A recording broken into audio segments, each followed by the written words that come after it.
तो ये second question है, ठीक है। तो सेकंड क्वेश्चन में देखो क्या बोला हुआ है, a point traversed half the distance with a velocity of v naught, मतलब हाफ डिस्टेंस वी नॉट से चल रहा है। The remaining part of the distance was covered with a velocity of v one for half time, मतलब जो बचा half distance है उसमें से हाफ टाइम वी वन से चल रहा है और बाकी का remaining half time V two से चल रहा है। Find the mean velocity of the point average over the whole time of motion, ठीक है। ये एग्जैक्टली सेम क्वेश्चन है 2023 मेंस में पूछा जा चुका है विद डेटा, है ना, इंटीजर टाइप में था, है ना, और डेटा के साथ क्वेश्चन गिवन था, ठीक है। तो यहाँ पे देखो इसको कैसे बना पाएंगे अपन, मान लो कि यहाँ से और यहाँ तक पॉइंट या पार्टिकल चल रहा है, मतलब ए से लेके बी तक वो चल रहा है, ठीक है ना।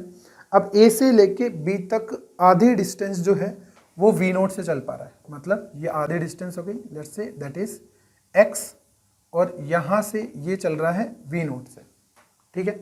तो अब बाकी आधे डिस्टेंस जो है ना उसमें से आधे टाइम के लिए चल पा रहा है v1 से, और बाकी आधे टाइम के लिए ये चल पा रहा है v2 से। तो अगर टाइम आधा आधा है, स्पीड डिफरेंट डिफरेंट है, इसका मतलब होगा कि जो डिस्टेंस ट्रेवल्ड है वो अलग अलग होगी सेम टाइम में, है ना। तो मान लो कि ये जो है दैट इज x1 और मैं बोल देता हूं दैट इज x2, है ना।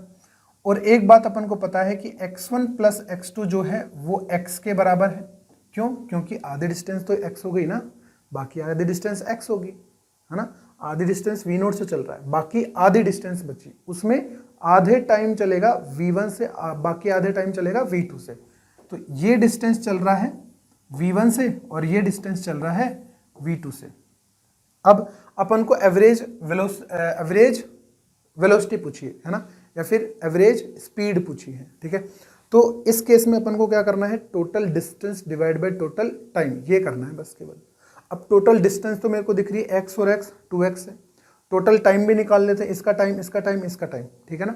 लेकिन पूरा का पूरा जो कैलकुलेशन है वो v1 v2 और v नोट के टर्म्स में ही होना चाहिए, मतलब जो x अपन ने जो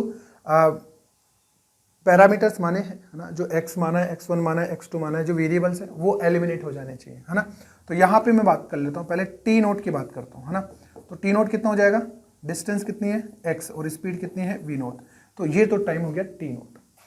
अब ये वाला जो टाइम है और ये वाला जो टाइम है दोनों टाइम सेम है, तो यहाँ से दोनों टाइम सेम है, तो मैं बोल देता हूँ कि x1 को क्या मैं लिखूंगा, मैं x1 को लिखूंगा मैं v1 इंटू टी, और x2 को मैं क्या लिखूंगा v2 इंटू टी।